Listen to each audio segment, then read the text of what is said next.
Bismillahirrahmanirrahim, sebelum kita mulai, izinkan saya tanya dulu satu hal. Kamu pernah nggak ketemu orang yang pertama kali kamu lihat langsung bikin kamu segan, tapi begitu kamu kenal lebih dekat, kamu malah jatuh cinta? Nggak bisa nggak suka.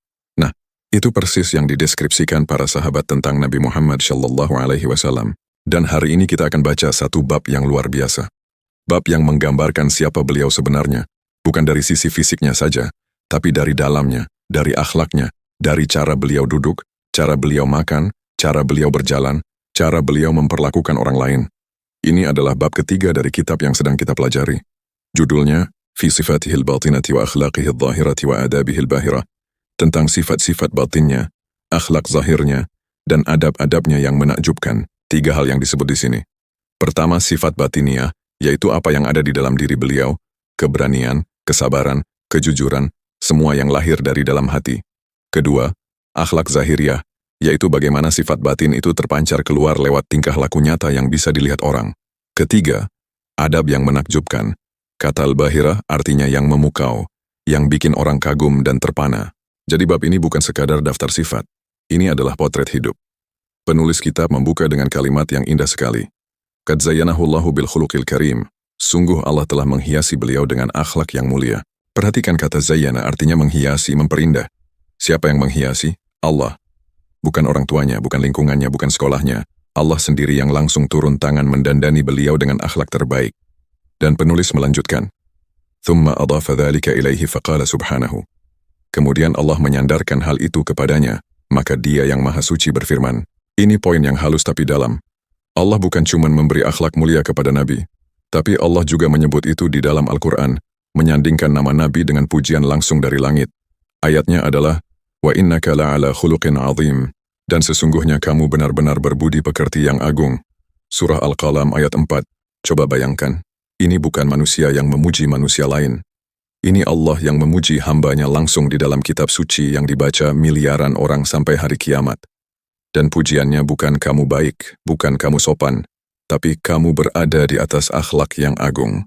Kata azimin itu agung, besar, tidak ada yang menandinginya. Nah, sekarang kita masuk ke perincian akhlak itu satu persatu. Dan jumlahnya banyak sekali, jadi kita ikuti pelan-pelan ya.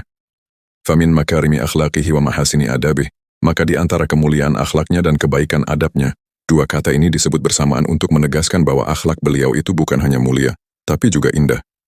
Ada akhlak yang mulia tapi keras, tapi akhlak Nabi itu mulia sekaligus indah untuk dipandang dan dirasakan. Annahu kana ahlaman nasi, bahwa beliau adalah manusia yang paling hilm. Kata hilm dalam bahasa Arab itu kaya maknanya, bukan sekadar sabar. Hilm itu adalah kemampuan menahan diri ketika punya kuasa untuk membalas. Jadi beda sama orang yang sabar karena tidak bisa berbuat apa-apa. Hilm itu sabar padahal bisa marah, tenang, padahal bisa balas. Itu yang lebih tinggi levelnya. Wa ashja'ahum, paling pemberani. Dan ini bukan klise. Para sahabat bercerita bahwa di tengah pertempuran yang paling sengit, ketika semua orang berlarian ke belakang, Nabi justru maju ke depan. Ali bin Abi Thalib pernah berkata, kalau pertempuran sudah sangat ganas, kami berlindung di balik Rasulullah. Wa a'dalahum, paling adil. Adil bukan berarti sama rata. Adil artinya menempatkan sesuatu pada tempatnya. Dan kita akan lihat nanti bagaimana beliau adil bahkan kepada musuhnya. Wa a'affahum, paling menjaga kehormatan diri. Iffat artinya menahan diri dari hal-hal yang tidak halal, khususnya dalam urusan syahwat. Ini adalah akhlak orang yang kuat dari dalam, bukan karena terpaksa, tapi karena memang memilih untuk bersih. Wa ajwadahum, paling dermawan. Dan ini langsung dijelaskan oleh penulis dengan contoh konkret yang luar biasa. La yabitu indahu dirham, wala dinarun. Tidak pernah menginap di sisinya 1 dirham atau 1 dinar pun. Coba bayangkan, beliau adalah pemimpin umat, kepala negara, panglima perang. Tapi tidak pernah ada uang yang bermalam di rumahnya. Kenapa? Karena langsung disedekahkan. Lalu penulis tambahkan kondisi yang lebih ekstrim lagi. Wa in fadala wa lam yajid man yu'tihi wa faja'ahu al-lailu. Dan jika ada yang tersisa namun beliau belum menemukan orang untuk diberinya, lalu malam tiba, la ya'wi manzilahu hatta yabra'a minhu ila man yahtajuhu. Beliau tidak akan pulang ke rumahnya sampai beliau terbebas dari harta tersebut dengan menyalurkannya kepada orang yang membutuhkannya. Ini bukan sekadar murah hati. Ini tingkat yang berbeda sama sekali. Beliau tidak mau tidur dengan uang di tangannya. Beliau aktif mencari orang yang bisa diberikan, bahkan di malam hari, sebelum pulang ke rumah. Bayangkan seorang kepala negara keliling kota malam-malam, bukan untuk urusan politik, tapi untuk mencari siapa yang perlu dibantu. Wa ma su'ila qattu faqala. Lah dan tidaklah beliau diminta sesuatu sama sekali lalu beliau menjawab tidak. Kata qatu itu artinya sama sekali, sekalipun. Ini mutlak. Tidak pernah ada satu pun kejadian dalam hidup beliau di mana ada orang yang meminta lalu beliau tolak dengan kata tidak. Kalau ada yang meminta tapi beliau tidak punya, beliau diam atau minta ditunggu sampai ada. Tapi kata tidak keluar dari mulutnya untuk orang yang meminta. Oke, kita lanjut ke deretan akhlak berikutnya. Wa kana asdaqahum lahjatan. Beliau adalah orang yang paling jujur ucapannya. Lahjat artinya cara bicara, gaya bertutur, ungkapan. Jadi bukan hanya isi perkataannya yang jujur, tapi cara beliau berbicara itu sendiri sudah mencerminkan kejujuran. Dari intonasi, pilihan kata sampai ekspresinya. Wa asyaddahum tawadu'an, paling rendah hati. Tawadu' itu tawadu, rendah hati. Tapi perhatikan kata asyadda, artinya paling kuat, paling intens. Jadi tawadu beliau, bukan tawadu yang biasa-biasa saja, tapi yang paling kuat kadarnya. Wa alyanahum arika, paling lembut wataknya. Arikat itu watak dasar, tabiat asli seseorang, yang keluar tanpa berpikir panjang. Jadi kelembutan beliau bukan acting, bukan performance, tapi memang itulah watak aslinya dari dalam. Wa akramahum ishratan, paling mulia pergaulannya. Ishratu artinya cara hidup bersama orang lain, cara bergaul, cara berteman. Beliau adalah orang yang paling enak untuk diajak hidup bersama. Bukan hanya baik dari jauh, tapi nyaman dari dekat. Wa azamahum haya, dan paling besar rasa malunya. Haya itu malu dalam pengertian Islam, bukan malu yang membuat seseorang tidak bisa berbuat apa-apa, tapi malu yang mendorong seseorang untuk selalu menjaga diri dari hal yang tidak pantas. Dan beliau adalah yang paling besar kadarnya. Sekarang ada satu gambaran yang sangat visual. La yuthbitu basarahu fi wajhi ahadin. Beliau tidak menatap tajam pandangannya ke wajah seseorang. Ini bukan berarti beliau tidak pernah melihat orang. Tapi beliau tidak pernah memelototi. Tidak pernah menatap dengan tatapan yang membuat orang tidak nyaman. Ini bagian dari rasa malunya, dan bagian dari menghormati orang lain. Askatan nasi fi ghairi kibrin. Manusia yang paling banyak diamnya tanpa ada unsur kesombongan. Ini penting. Beliau sering diam. Tapi diamnya bukan diam karena sombong, bukan diam karena tidak mau bergaul, bukan diam karena merendahkan orang lain. Diamnya adalah diam orang yang berpikir, diam orang yang mendengarkan, diam orang yang bijaksana. Wa afsahahum wa ablaghahum fi ghairi tatwilin. Paling fasih dan paling jelas penyampaiannya tanpa bertele-tele. Kata fasih artinya fasih, jelas pengucapannya, tidak cedal, tidak terbata. Kata balik artinya perkataannya sampai ke tujuan, mengena di hati pendengar. Dan semua itu tanpa tatwil, tanpa panjang-panjang yang tidak perlu. Ibaratnya, kalau ada orang yang butuh satu kalimat untuk paham, beliau cukup satu kalimat. Tidak perlu ceramah 1 jam, untuk pesan yang bisa disampaikan dalam 1 menit.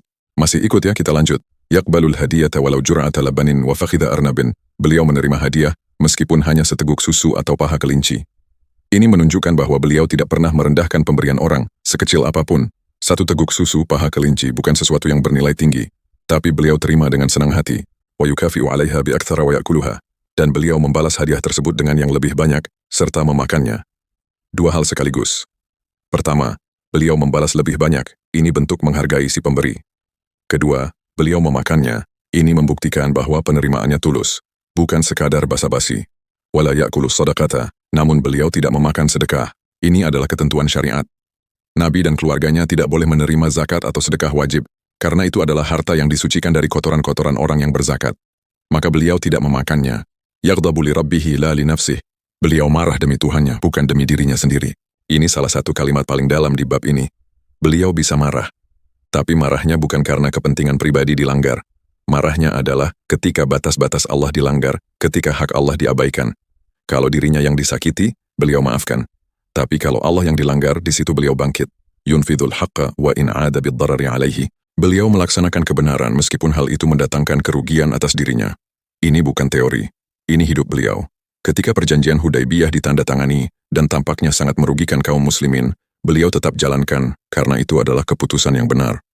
Kebenaran tidak beliau timbang dengan untung ruginya buat diri sendiri. Nadharuhu ilal ardi aktsaru min nadharihi ila sama'. Pandangannya ke arah bawah lebih banyak daripada pandangannya ke langit. Khafidut tarf. Beliau senantiasa menundukkan pandangan. 2 kalimat ini saling memperkuat. Pandangan beliau yang lebih sering ke bawah adalah cerminan tawadu, kerendahan hati yang sejati. Bukan sombong mendongak ke atas. Bukan pula lesu meratap ke tanah, tapi tenang, fokus, khusyuk. Sekarang kita sampai ke kalimat yang terkenal sekali di kalangan para ulama. Man ra'ahu badihatan habahu, wa man khalatahu ma'rifatan ahabbahu.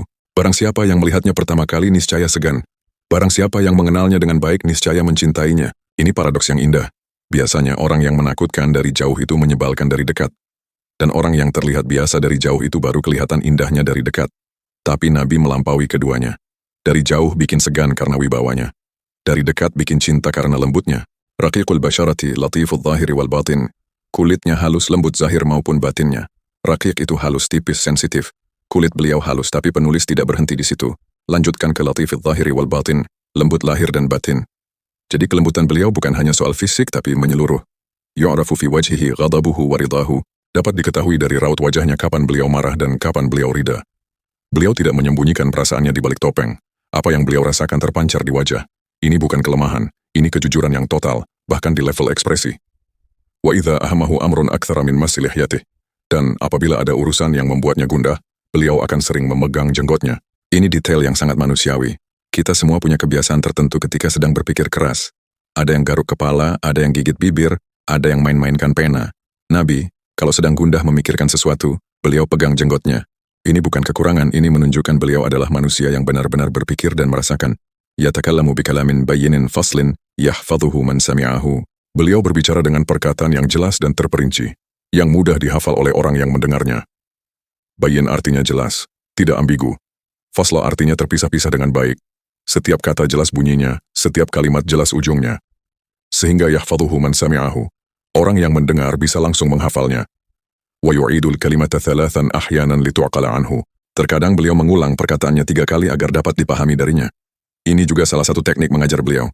Bukan karena beliau tidak percaya pendengarnya cerdas, tapi karena beliau ingin memastikan tidak ada satu pun yang ketinggalan. Dan bilangan 3 di sini bukan sembarangan. Dalam tradisi Arab, mengulang 3 kali adalah batas pengulangan yang cukup untuk memastikan sesuatu benar-benar tersampaikan. Wa kana mutawassilal ahzani daimal fikri. Beliau adalah orang yang kesedihannya terus bersambung senantiasa bertafakur.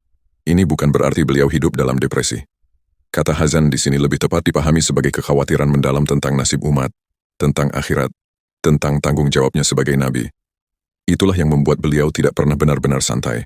Selalu ada yang dipikirkan. Laysat lahu rahatun, wala yatakallamu fi ghairi haja. Seolah tidak ada waktu santai baginya, dan tidak berbicara untuk hal yang tidak ada keperluannya. Beliau bicara seperlunya, kalau tidak perlu diam. Ini bukan sikap dingin, tapi efisiensi yang luar biasa dalam berkomunikasi. Kathir al-bukai wa dara'at. Beliau banyak menangis dan merendahkan diri kepada Allah. Dara'at artinya merendahkan diri, berdoa dengan sungguh-sungguh, memohon dengan penuh kerendahan. Beliau yang sudah dijamin masuk surga, yang dosanya sudah diampuni yang lalu maupun yang akan datang, masih banyak menangis dan berdoa kepada Allah. Apa yang membuat kita yang tidak ada jaminan apa-apa merasa cukup? Yamshi ma'al miskini wal armalati liqada'i hawaijihima. Beliau berjalan bersama orang miskin dan janda untuk memenuhi keperluan mereka berdua. Kepala negara, pemimpin umat, berjalan kaki menemani orang miskin dan janda untuk menyelesaikan urusan mereka. Tidak mengirimkan ajudan, tidak menyuruh orang lain. Beliau sendiri yang berjalan bersama mereka. Wa yakhsifu na'lahu wa yuraqi'u thawbahu. Beliau menjahit sandalnya sendiri, menambal pakaiannya sendiri. Khasafan na'al artinya menjahit sandal yang robek. Raqa'at thawb artinya menambal baju yang sobek. Beliau tidak sungkan melakukan pekerjaan yang dianggap rendah oleh orang-orang berkedudukan tinggi. Ini konsistensi tawadhu yang nyata dalam kehidupan sehari-hari. Wa yunaqi al-hawamma minhu, membersihkan kotoran atau serangga kecil dari pakaiannya. Beliau urus sendiri pakaiannya. Tidak ada asisten pribadi yang disuruh bersihkan baju beliau dari debu atau kutu. Wa yahlubu syatahu, memerah susu kambingnya. Pekerjaan yang dilakukan sendiri, sederhana, membumi, tidak ada kesan bahwa dirinya adalah orang penting yang tidak perlu repot-repot. Wa yakhdumu ahlahu, dan melayani keluarganya. Ini yang sering diabaikan orang. Beliau melayani istrinya di rumah. Aisyah bercerita bahwa di rumah, beliau membantu pekerjaan rumah tangga. Tidak datang ke rumah hanya untuk makan dan tidur, tapi betul-betul hadir dan membantu. Wa yamshi munta'ilan wa hafiyan. Beliau berjalan dengan memakai sandal maupun bertelanjang kaki. Tidak ada gengsi. Kadang pakai sandal, kadang tidak. Tergantung kondisi, bukan karena ingin terlihat keren. Wa ya'udul marda hatta ba'dal kuffar wa ahlan nifaq. Menjenguk orang yang sakit bahkan sampai menjenguk sebagian orang kafir dan orang munafik. Ini luar biasa. Beliau menjenguk orang yang sakit, termasuk orang kafir dan bahkan orang munafik yang dalam hati mereka membenci beliau. Inilah rahmat yang beliau bawa. Bukan hanya untuk orang yang seiman, tapi untuk semua. Wa yashhadul janaiza wa yazuru qubural mu'minin. Wa yusallimu alaihim wa yastaghfiru lahum. Menghadiri pengurusan jenazah, menziarahi kuburan orang-orang mukmin, mengucapkan salam kepada mereka, dan memohonkan ampunan untuk mereka. 4 hal sekaligus. Hadir saat orang meninggal, ziarah kubur, salam kepada yang sudah meninggal, dan doa. Beliau tidak lupa kepada yang sudah pergi. Wa yarkabul farasa wal ba'ira wal himara bi ikafin wa uriyan. Beliau mengendarai kuda, unta, dan keledai, baik dengan pelana maupun tanpa pelana. Ikaf itu pelana, alas punggung hewan. Beliau tidak pilih-pilih kendaraan. Bisa kuda, bisa unta, bisa keledai. Pakai pelana kalau ada, tidak pakai kalau tidak ada. Tidak ada tuntutan fasilitas khusus. Lakinna akthara rukubihi lil awalaini. Akan tetapi yang paling sering beliau kendarai adalah dua hewan yang pertama, yaitu kuda dan unta. Ini wajar karena kuda dan unta memang kendaraan utama di Jazirah Arab waktu itu. Wa amma al-baghlu fakana qalilan fi baril Arabi lakin uhdiya lahu farakibahu. Adapun bigal, keberadaannya sedikit di daratan Arab, tetapi beliau pernah diberi hadiah bighal, lalu beliau mengendarainya. Bagl itu bighal, keturunan silang antara kuda jantan dan keledai betina. Langka di Arabia waktu itu, tapi waktu ada yang menghadiahkan, beliau terima dan pakai. Tidak ditolak hanya karena tidak biasa. Wa yarkabu munfaridan wa yurdifu ahyanan.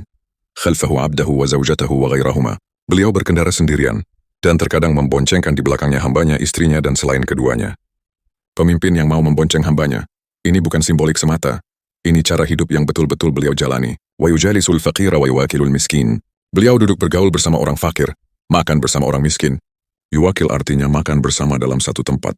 Bukan hanya menyumbang makanan kepada orang miskin dari jauh, tapi duduk bersama mereka, makan bersama mereka. Wa yukrimu ahlal fadl, wa yata'allafu ahlal syaraf. Memuliakan orang yang memiliki keutamaan, dan mengambil hati orang-orang yang terhormat. Dua pendekatan yang berbeda, untuk dua kelompok yang berbeda. Kepada orang yang saleh dan berilmu, beliau muliakan karena memang layak dimuliakan. Kepada tokoh-tokoh masyarakat yang berpengaruh, beliau dekati untuk melembutkan hati mereka agar mau masuk Islam, atau setidaknya tidak memusuhi Islam. Fakana yatawada'u li akabiril kuffari litta'alluf, wa likaunihim madhahiral izzatil ilahiyah. Beliau bersikap rendah hati kepada para pembesar kaum kafir, dengan tujuan melembutkan hati mereka. Dan karena mereka adalah perwujudan dari kemuliaan yang Allah berikan di dunia. Ini perspektif yang sangat dalam. Kenapa Nabi bersikap hormat kepada pembesar kaum kafir? Dua alasan. Pertama, strategi dakwah, supaya hati mereka melunak. Kedua, karena kedudukan mereka di dunia itu tetap pemberian Allah, dan Allah memuliakan siapapun yang Dia kehendaki di dunia ini, terlepas dari iman atau kafirnya. Wa yaqulu, idza atakum karimu qaumin fa'akrimuhu. Dan beliau bersabda, jika datang kepada kalian orang yang mulia dari suatu kaum, maka muliakanlah ia. Hadits ini diriwayatkan oleh Ibnu Majah, Al-Baihaqi, dan Al-Hakim. Tiga nama besar dalam dunia hadis. Ibnu Majah adalah penyusun salah satu dari 6 kitab hadis utama yang disebut Kutubus Sittah. Al-Baihaqi adalah ahli hadis dan fikih yang sangat dihormati. Al-Hakim dikenal dengan kitabnya Al-Mustadrak, yang mengumpulkan hadis-hadis sahih yang tidak masuk dalam Sahih Bukhari dan Muslim. Ketiga riwayat ini saling menguatkan. Wala yuwajihu ahadan bima yakrahuhu. Beliau tidak pernah menegur seseorang langsung ke mukanya dengan sesuatu yang dibenci orang itu. Ini bukan berarti beliau tidak menegur kesalahan, tapi cara beliau menegur tidak dengan mempermalukan orang di depan umum, atau langsung menunjuk hidung orangnya. Ada cara yang lebih bijak. Wa yamzahu wa la yaqulu illa haqqan. Beliau bercanda, namun tidak mengucapkan kecuali kebenaran. Beliau punya humor, beliau bisa bercanda, tapi candaannya tidak pernah berisi kebohongan, tidak pernah berisi hinaan, tidak pernah berisi sesuatu yang melukai. Candaan beliau adalah candaan orang yang hatinya bersih. Wa yuwarri, wa la yaqulu fi tawriyatihi illa sidqan. Beliau melakukan tauriyah, dan tidaklah beliau mengatakan dalam tauriyahnya kecuali kejujuran. Tauriyat itu teknik berbahasa di mana seseorang menggunakan kata yang punya dua makna, lalu maksudnya yang sebenarnya berbeda dari apa yang didengar pendengar. Ini bukan berbohong, karena apa yang diucapkan secara harfiah adalah benar. Ini semacam cara cerdas dalam situasi yang membutuhkan kebijaksanaan bicara. Dan bahkan dalam tauriyah pun, Nabi tetap pada jalur kejujuran. Wa yajlisu lil akli ma'al 'abidi. Beliau duduk untuk makan bersama para budak. Di zaman itu, makan bersama budak adalah sesuatu yang dianggap sangat merendahkan diri bagi orang-orang berkedudukan. Tapi beliau lakukan itu, tanpa rasa malu, tanpa merasa ini menurunkan martabatnya. Wa ya'ti ila basatini ikhwanihi ikraman lahum. Dan mendatangi kebun-kebun milik saudara-saudaranya sebagai bentuk penghormatan kepada mereka. Beliau datang ke tempat orang lain, bukan menunggu orang datang ke tempatnya. Ini tanda penghormatan yang aktif, bukan pasif. Wa yamshi wahdahu baina a'da'ihi bila harisin, la yahuluhu syai'un min amrid dunya. Beliau berjalan sendirian di tengah-tengah musuhnya tanpa pengawal, tidak ada satupun urusan dunia yang membuatnya takut atau gentar. Ini keberanian yang bukan hanya soal fisik. Ini keyakinan penuh bahwa Allah yang menjaganya. Tidak perlu pasukan pengawal karena beliau sudah dilindungi oleh Allah. La yahqiru miskinan li faqrih, wa la yahabu malikan li mulkihi. Beliau tidak meremehkan orang miskin karena kefakirannya, dan tidak segan kepada seorang raja karena kekuasaannya. Dua kutub. Orang paling bawah dan orang paling atas. Beliau tidak berubah sikapnya karena status sosial seseorang. Kepada yang miskin, tidak merendahkan. Kepada yang berkuasa, tidak gentar. Yad'u hadha wa hadha ilallahi du'aan wahidan. Beliau menyeru si miskin dan si raja kepada Allah dengan seruan yang sama. Dakwah beliau tidak punya dua versi. Bukan satu pesan untuk rakyat biasa dan pesan yang lebih halus untuk raja. Pesannya satu, La ilaha illallah, untuk semua orang. Sekarang ada satu cerita yang sangat menyentuh. Wa qila lahu id'u 'ala al-kuffar. Faqala nah, innama bu'ithtu rahmatan Allahumma ihdi qaumi, fa innahum la ya'lamun. Pernah dikatakan kepada beliau, berdoalah keburukan atas orang-orang kafir. Maka beliau menjawab, sesungguhnya aku diutus sebagai rahmat. Ya Allah, berilah petunjuk kepada kaumku, karena sesungguhnya mereka tidak mengetahui. Coba bayangkan konteksnya. Orang-orang kafir itu menyiksa para sahabat, mengusir kaum muslimin, bahkan ada yang membunuh sanak saudara Nabi. Wajar kalau ada yang meminta beliau mendoakan keburukan atas mereka. Tapi respons beliau mendoakan hidayah untuk mereka. Karena beliau tahu, musuh yang diberi hidayah lebih baik dari musuh yang dibinasakan. Walam yakun fahasyan, wala la'anan, wala bakhilan, wala jabanan, wala sakhaban, fil aswaq. Beliau bukanlah orang yang keji perkataannya, bukan tukang melaknat, bukan orang yang pelit, bukan pengecut, dan bukan pula orang yang suka berteriak-teriak di pasar. 5 hal yang beliau bukan. Ini penting, karena kadang untuk menggambarkan seseorang, kita perlu menyebut apa yang bukan dia. Berteriak-teriak di pasar itu di zaman itu, dan bahkan sekarang adalah tanda orang yang kehilangan martabat, orang yang tidak bisa mengendalikan diri. Beliau sama sekali bukan itu. Yakhtaru aisaral umur. Beliau selalu memilih perkara yang paling mudah. Ini prinsip Islam yang Nabi hidupi sendiri. At-taisir la ta'sir, kemudahan bukan kesulitan. Selama tidak ada dosa di dalamnya, beliau pilih yang paling mudah untuk dirinya dan untuk orang lain. Wala yadhaku illa tabassuman, dan tidaklah beliau tertawa melainkan hanya tersenyum. Beliau tidak pernah tertawa sampai terbahak-bahak. Senyum adalah batasnya. Ini bukan karena beliau tidak punya kebahagiaan, tapi karena kematangan emosi beliau membuat ekspresi kegembiraannya selalu terjaga. Ya'jabu mimma ya'jabu minhu julasa'uhu wa yadhaku mimma yadhakun. Beliau ikut merasa takjub terhadap hal yang membuat teman duduknya takjub. Beliau ikut tertawa terhadap apa yang mereka tertawakan. Ini menunjukkan beliau bukan sosok yang kaku dan tidak bisa masuk ke dalam suasana. Beliau bisa ikut merasakan apa yang dirasakan orang-orang di sekitarnya.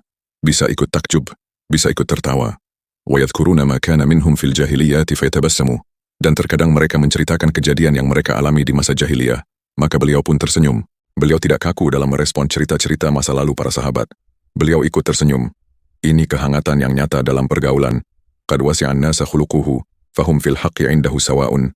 Sungguh akhlaknya telah mencakup semua orang, sehingga dalam urusan kebenaran, kedudukan mereka semua sama di sisi beliau. Wasi'a artinya meluaskan, melapangkan. Akhlaknya melapangkan semua orang. Tidak ada yang merasa tidak masuk, tidak ada yang merasa tersingkir. Tapi di sisi lain dalam urusan kebenaran dan hukum semua orang sama. Tidak ada favorit. Wa ma intahara khadiman, wala qala lahu fi syai'in sana'ahu, lima sana'atahu. Beliau tidak pernah membentak seorang pelayan dan tidak pernah berkata kepadanya tentang sesuatu yang dikerjakannya. Mengapa kamu mengerjakannya? Wala fi syai'in tarakahu, lima taraktahu. Serta tidak pula berkomentar tentang sesuatu yang ditinggalkannya. Mengapa kamu meninggalkannya? Bal yaqulu, law quddirakan. Melainkan beliau berkata, seandainya hal itu ditakdirkan, pasti akan terjadi. Hadits ini diriwayatkan oleh Ibnu Hibban dalam kitabnya Al-Ihsan, dari Anas bin Malik. Dan Syekh Syuaib Al-Arnauth, salah satu ulama hadis terkemuka di abad modern ini, menilai sanadnya sahih sesuai syarat Bukhari dan Muslim.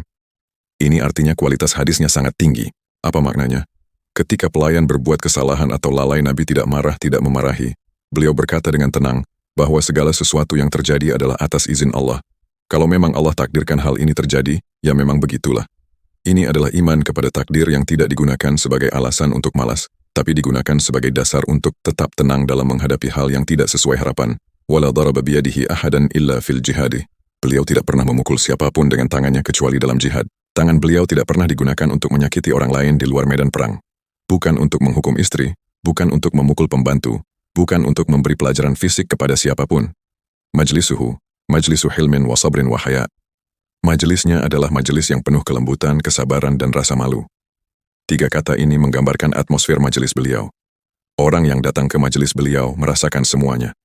Tidak ada yang takut dibentak, tidak ada yang merasa terburu-buru, tidak ada yang merasa tidak sopan untuk bertanya. Man fawadahu li hajatin sabarahu hatta yakuna huwal munsarifa.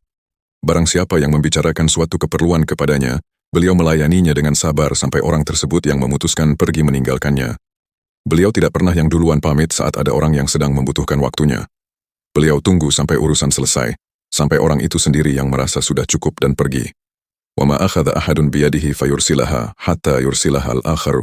Dan tidaklah seseorang memegang tangannya untuk bersalaman lalu beliau melepaskannya sampai orang itu sendiri yang melepaskannya. Bayangkan bersalaman dengan seseorang dan orang itu tidak melepas tanganmu sampai kamu sendiri yang melepas. Itulah yang para sahabat rasakan. Hangatnya luar biasa. Wala yajlisu illa ala dzikrillah. Beliau tidak duduk melainkan disertai dengan berzikir kepada Allah.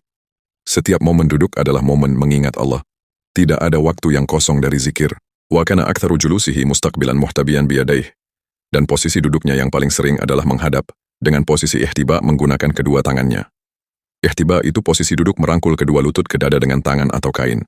Ini posisi duduk yang umum di kalangan orang Arab waktu itu, santai tapi tetap tegap. Dan beliau menghadap kiblat. Wa kana hasanal ishrati li azwajihi. Beliau adalah orang yang paling baik pergaulannya terhadap istri-istrinya. Wa yusawi bainahum fil iwa'i wan nafaqah. Beliau berlaku adil di antara mereka dalam hal tempat tinggal dan nafkah. Giliran menginap di rumah istri-istrinya, beliau jaga dengan adil. Nafkah beliau samakan.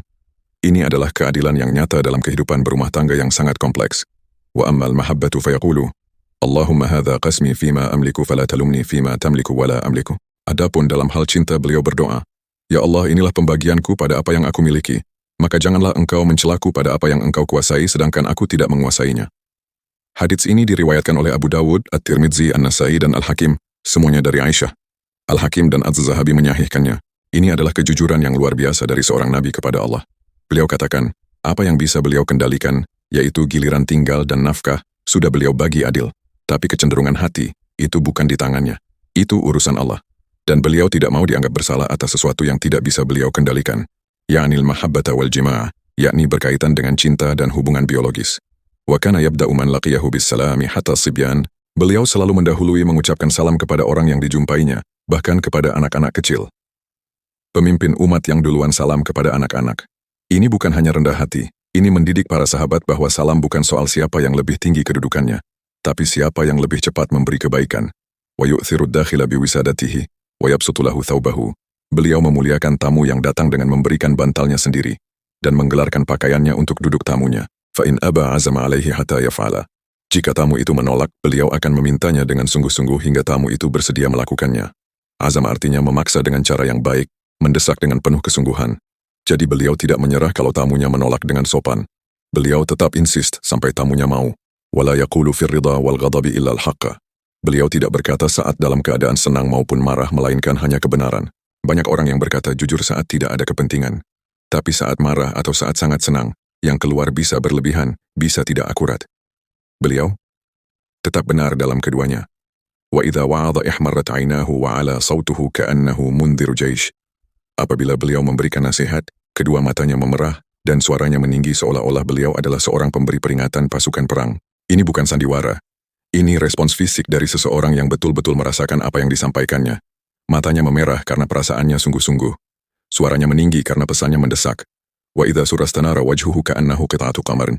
Dan apabila beliau sedang gembira, wajahnya bersinar cerah seakan-akan seperti belahan bulan.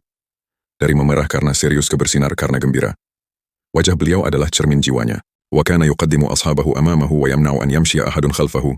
Beliau mempersilakan para sahabatnya untuk berjalan di depannya dan mencegah ada orang yang berjalan di belakangnya. Wa yaqulu, khallu dhahri lil malaika, sambil bersabda, biarkanlah bagian belakangku untuk para malaikat. Hadits ini diriwayatkan oleh Imam Ahmad dalam musnadnya dari Jabir bin Abdullah. Subhanallah, beliau tahu bahwa para malaikat berjalan di belakangnya, dan beliau ingin posisi itu dijaga untuk mereka, bukan untuk manusia. Wala yujzi sayyi'atan bimithliha bal ya'fu wa yasfah. Beliau tidak membalas keburukan dengan keburukan yang semisal, melainkan beliau memaafkan dan berlapang dada. Dua kata terakhir perlu diperhatikan. Afa artinya memaafkan, menghapus kesalahan orang.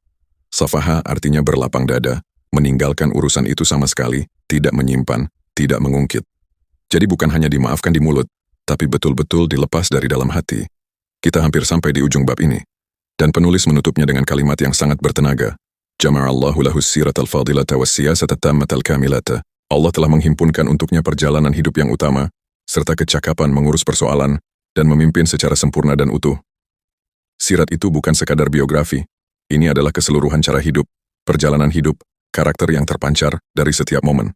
Dan siasa itu kemampuan mengatur, memimpin, mengelola, bukan hanya politik dalam pengertian sempit. Beliau sempurna dalam keduanya. Wa huwa ummiyun la yaqra'u wa la yaktubu. Padahal beliau adalah seorang yang ummi, tidak bisa membaca dan tidak bisa menulis. Ummi dari akar kata artinya seseorang yang kembali ke kondisi asal, seperti ketika dilahirkan ibunya, tanpa pendidikan formal membaca dan menulis. Ini bukan kekurangan dalam konteks kenabian, ini justru menjadi bukti kemukjizatan. Karena bagaimana mungkin seseorang yang buta huruf, bisa membawa kitab suci yang paling fasih dalam sejarah sastra Arab. Nasha'a bi biladil jahli fi faqrin wa fi ri'ayatil ghanami yatiman min abawaihi. Beliau tumbuh besar di negeri yang dipenuhi kebodohan dalam keadaan fakir, dan berprofesi sebagai penggembala kambing dalam keadaan yatim piatu dari kedua orang tuanya. 3 kondisi yang disebut sekaligus. Lingkungan jahiliyah, kemiskinan, yatim piatu. Tidak ada satupun kondisi yang menguntungkan secara sosial. Beliau tidak punya modal apapun yang biasa dianggap dunia sebagai syarat menjadi pemimpin besar. Fa'allamahu makarimal akhlaqi wa adabahu fa'ahsana ta'dibah. Namun meskipun demikian, Allah mengajarkan kepadanya kemuliaan akhlak dan mendidiknya, lalu membaguskan pendidikannya. Kalimat terakhir ini adalah penutup yang sempurna untuk bab ini. Semua yang kita baca tadi, semua akhlak, semua adab, semua kemuliaan, itu bukan hasil sekolah, bukan hasil lingkungan, bukan hasil warisan keluarga. Itu adalah hasil didikan langsung dari Allah. Jadi kalau ada yang tanya, tadi ngomongin apa sih? Jawabannya simple. Kita baru saja membaca potret lengkap akhlak Nabi Muhammad SAW. Dari sifat-sifat besarnya seperti keberanian, kejujuran, kedermawanan, sampai detail-detail kecil seperti cara beliau duduk, cara beliau berjalan, cara beliau memperlakukan pembantu dan tamunya. Dan ada satu benang merah yang menyatukan semuanya. Semua akhlak itu lahir dari satu sumber, yaitu Allah sendiri yang mendidiknya. Dan Allah sendiri yang memujinya langsung di dalam Al-Quran. Inilah yang membuat akhlak beliau bukan sekadar karakter manusia hebat. Ini adalah karakter yang Allah cetak sendiri, untuk menjadi teladan bagi seluruh umat manusia sampai hari kiamat. Dan yang paling mengharukan adalah ini. Beliau lahir yatim, miskin, di tengah masyarakat yang jahil, tidak bisa baca tulis. Semua kondisi itu seolah mengatakan beliau tidak akan jadi apa-apa. Tapi Allah punya rencana lain. Allah ambil semua kekurangan itu, lalu jadikan beliau manusia paling sempurna akhlaknya yang pernah berjalan di atas bumi ini. Semoga kita bisa mengambil 1-2 adab beliau, dan menghidupkannya dalam keseharian kita.